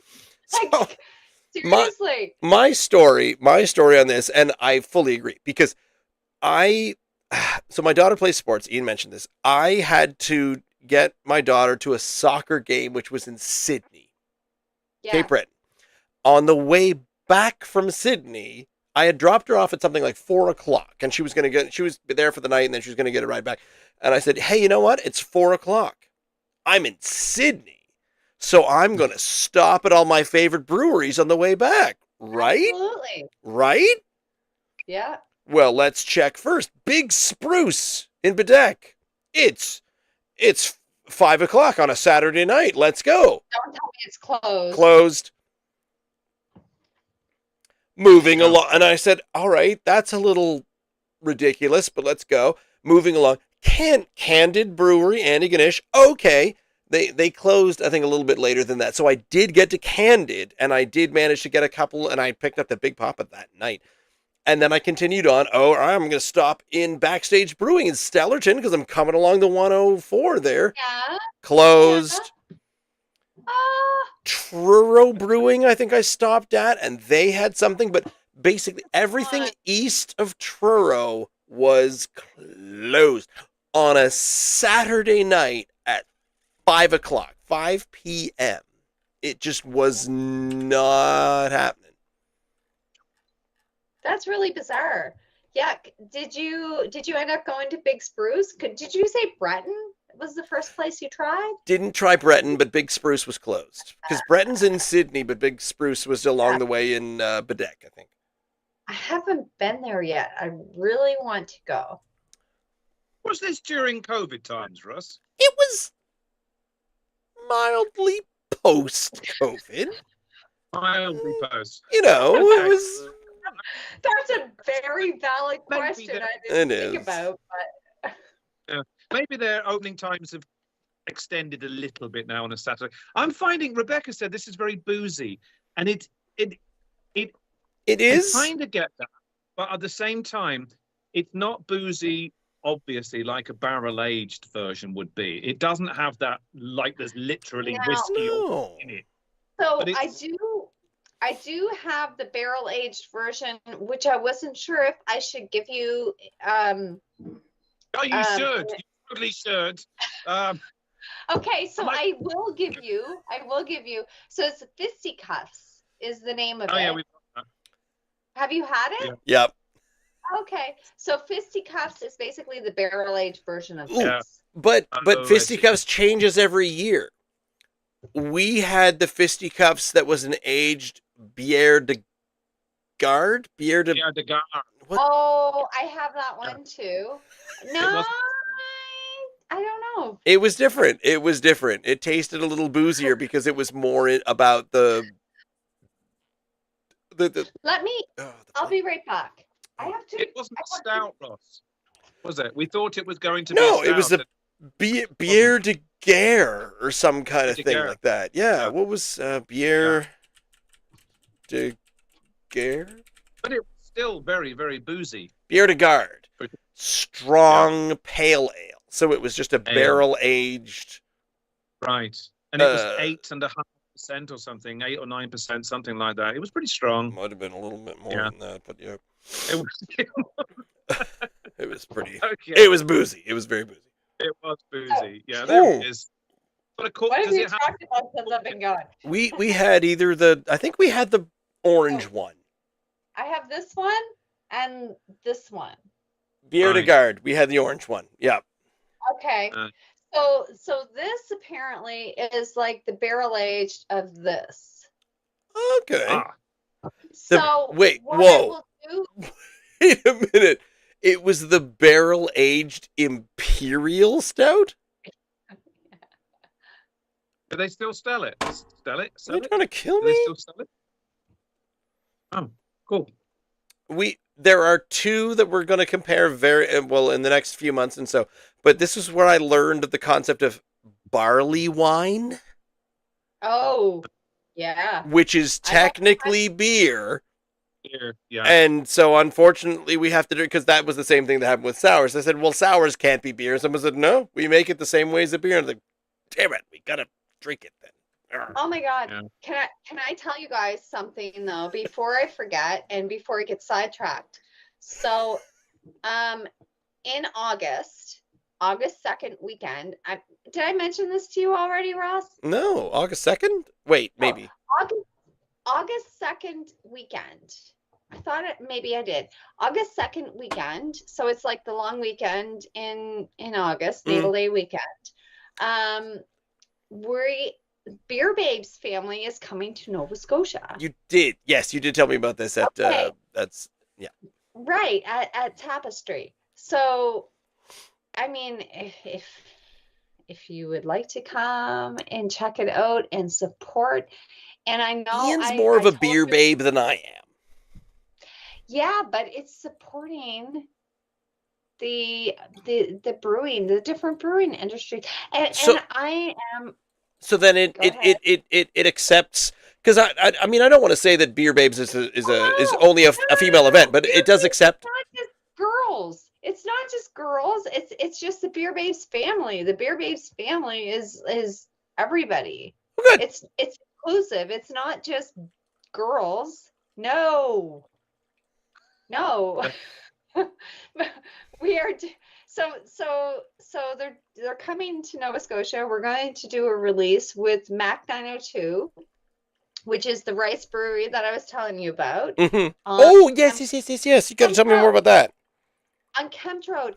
Danielle is the owner and the brewer, and she makes some delicious. We had talked about it. I said like she has a lemongrass, and also the what's the other one? Lemongrass, lavender, and it is so friggin' fresh and delicious. Anyways, so we're going to be collaborating with the Beer Babes family. And so we're going to try to make it reaching out to a few different vendors and stuff to see if we can get some people in there in terms of food and stuff too.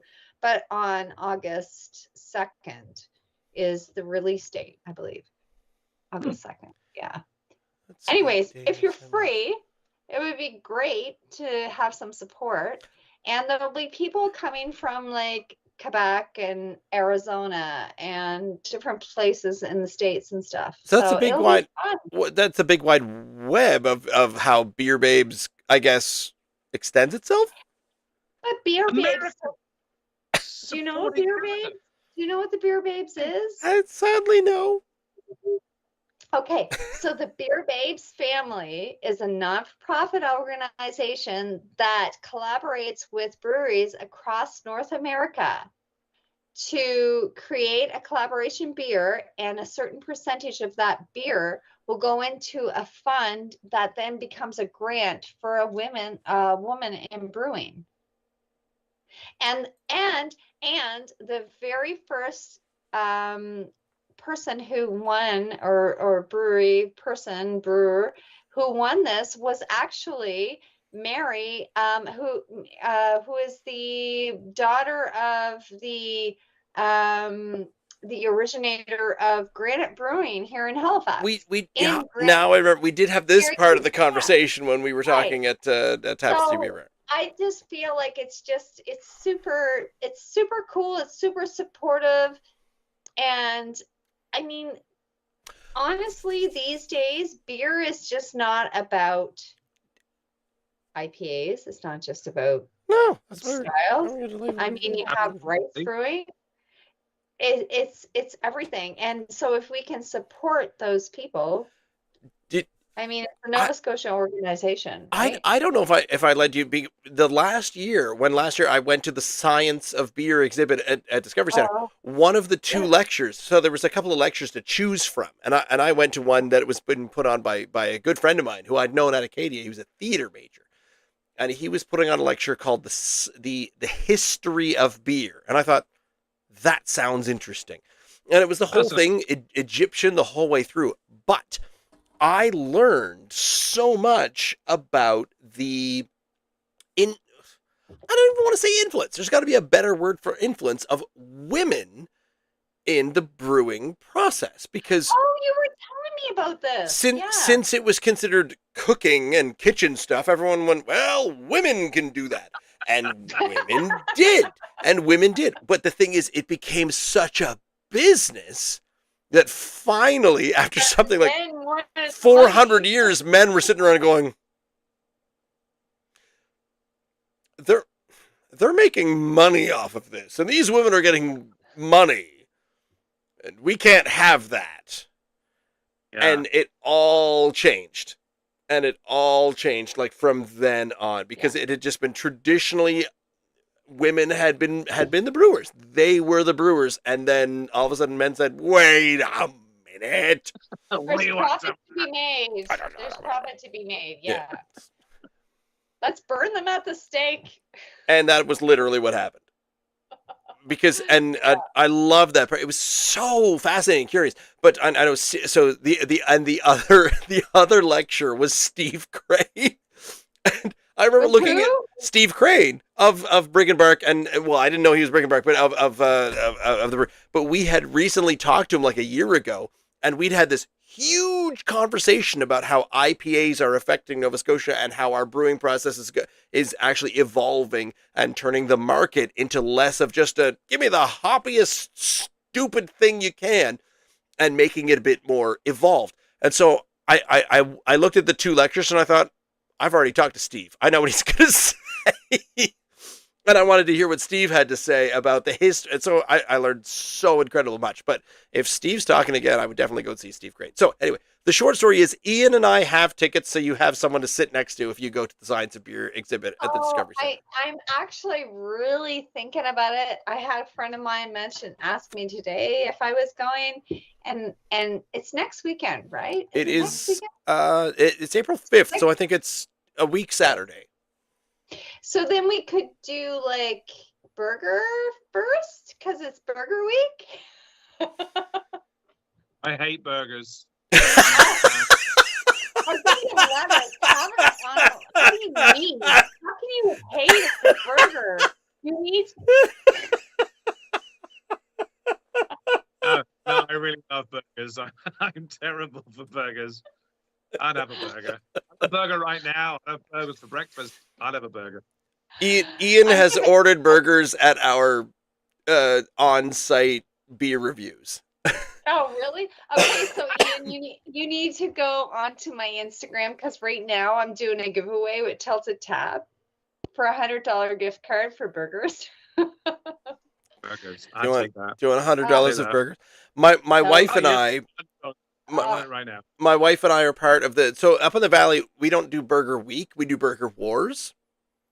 Mm. But how long is it? A month. Right? Yeah. So we've joined.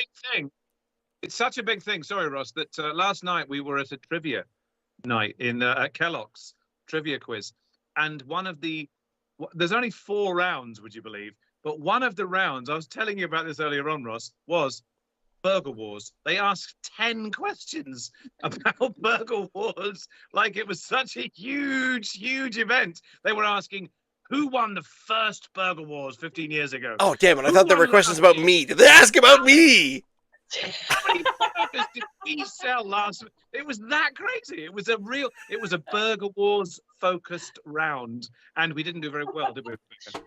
No, we didn't. I love Did burgers. you win? We did not Did you win. We did not win. I will say, if you have Ian and Rebecca, Ian Spratt and Rebecca on your team, you stand a much better chance of winning. And that's what happened when the four of us went. My wife and I and Ian and Rebecca, we all went to trivia. And honestly, we thought we would be the ringers. And my wife got something like 75% of the questions because they were all kind of modern. He did. And we all Yeah. went, I don't know, MTV, what in the who now? And she said, I know this one, it's Pitbull. And we're like, okay. God Oh, bless. she took charge. It was awesome. Got 2 little things of IPA left, and I like that Fine. because I can now compare 2 IPAs.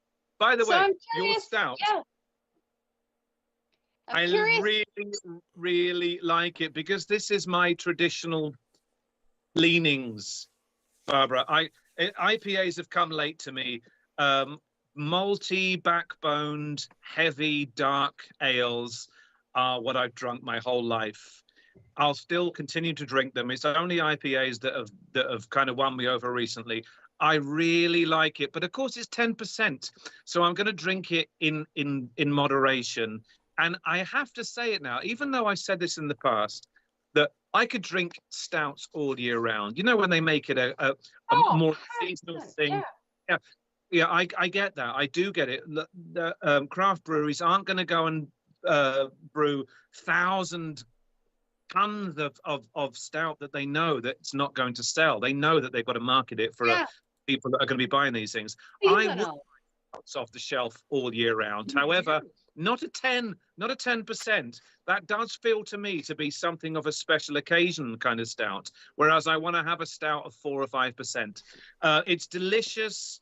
It's as comparable and as good as any of the stouts without going into barrel age that I've drunk across Nova Scotia in the last 2 or 3 years.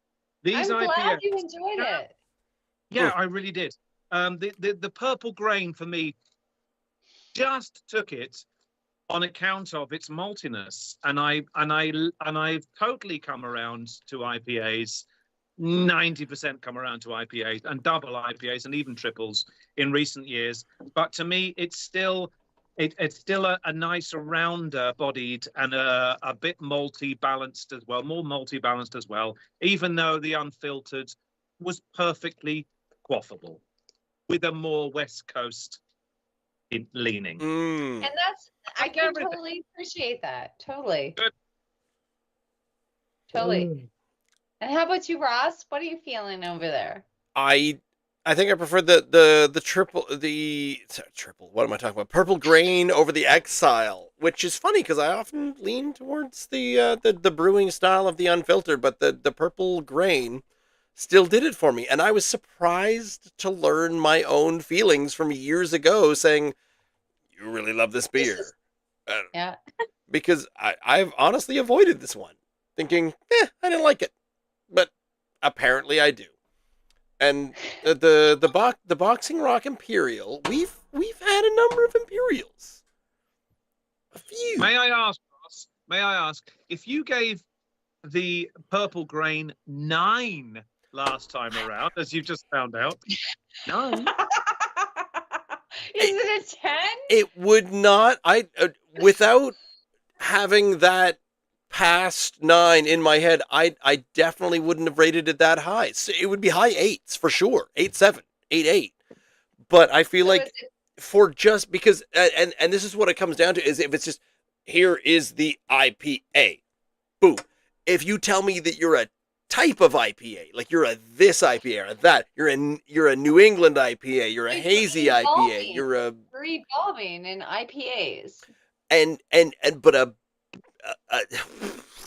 an entry. I don't want to say an entry level, but you know what I mean. Where there's no other describing statistics to it. I am an IPA. You're like, well, tough luck, buddy. You were up against 48 other IPAs. IPs across the province. Yeah, so if you bounce that up to, I am a champagne IPA, I am a black IPA, I am a you know Oh, a oh, unicorns. Have you tried the black IPA? I love black IPAs so much that when my family orders me a beer kit to make at Christmas time, I actually made a black IPA this past Christmas. So which one did you choose? It literally Was it just dark as Kedgy? it's pretty dark. IPA that I myself brewed from ingredients that came in a box. It is my Oh, skip the dishes IPA. Literally. okay. Do you remember we were talking about the brewing thing? I need to do this. Do you remember? I mentioned this. Was I politely nodding because it was really freaking loud? This is called the Pinter. And I actually have, maybe you guys need to come visit me. I have an IPA kit and a stout kit Mm-hmm. that does 10 beers in this. I've just needed to accommodate the room in my fridge for this more than anything. But I haven't made it yet. So maybe we need to have a Brewing day. brewing day. Honestly, I'm on my second brew kit because my first brew kit my wife got me for my birthday last year, and Ian, who has been a home brewer for, I want to say years. 15 years. But that's years. I don't know. 15 years? Is He that what you came said? over to help me sanitize this and follow instructions and I made a stout. And I totally screwed it up, but it was tasty. What water are you using when you're doing the brewing? Interesting. You should ask that. Before I answer that, when you held that thing up, it so looked like the Disney Incredibles thing with the apostrophe in it. I thought it was sponsored by Disney.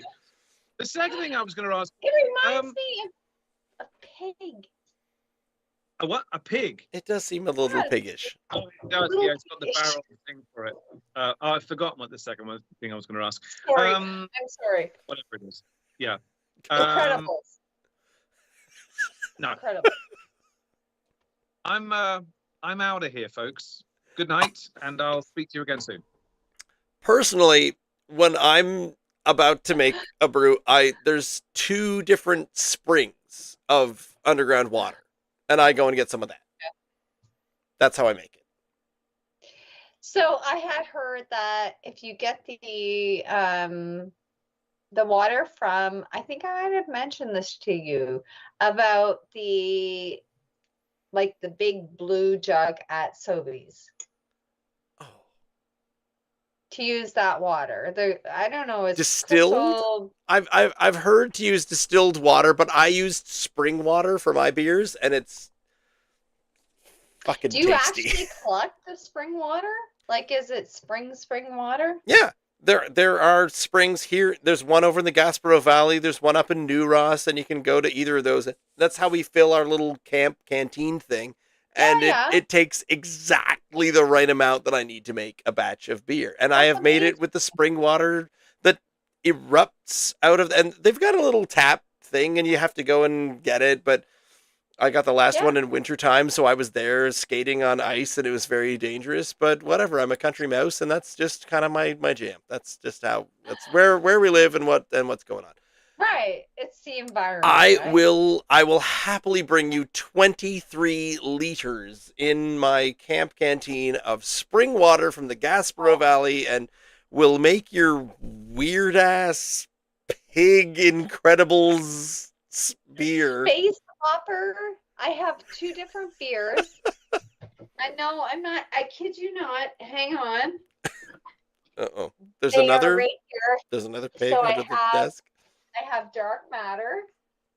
Dark Matter. Okay. That's a classic And I- stout. Yes. Okay. And then I have Space Hopper, which is also brewable. So I really want to do this, and I really feel bad because this company has given me this pinter, and I just between life, having room in my fridge, and the time to actually do it. Between life, It's- the universe, and everything. Yeah, I get it.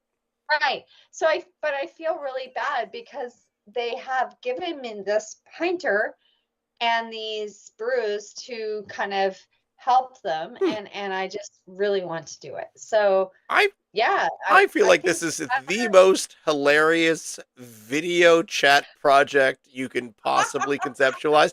But Ian helped me with mine, and I now feel like a slight professional in mine, and I'm cooking things. You're And gonna help me with there's mine. foam going everywhere. It's chaos. I'm having a great time, but it made a great beer, and I will bring you my beers that I've tried.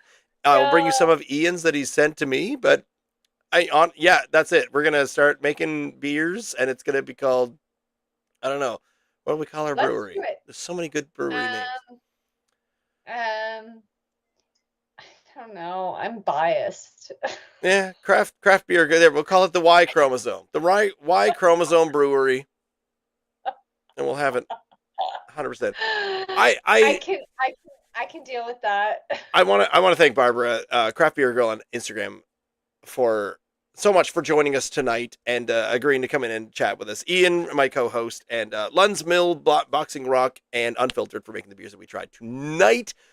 Very, very tasty. And we're Thank here you. every week on Wednesday nights, 8 p.m. to 9 p.m. You can follow along. Oh my God, what am I talking about? It's okay. I'm about half deep through the Imperial Stout, so there it is. Follow our podcast and all the podcasting places for Drink NS Dry. We're also at Drink NS Dry on the YouTubes, as well as the Instagram, the TikToks, and a few other places. I think look us up. I made the icon in paint, so you'll probably find it. But thanks for joining us tonight, and we will see you again next week.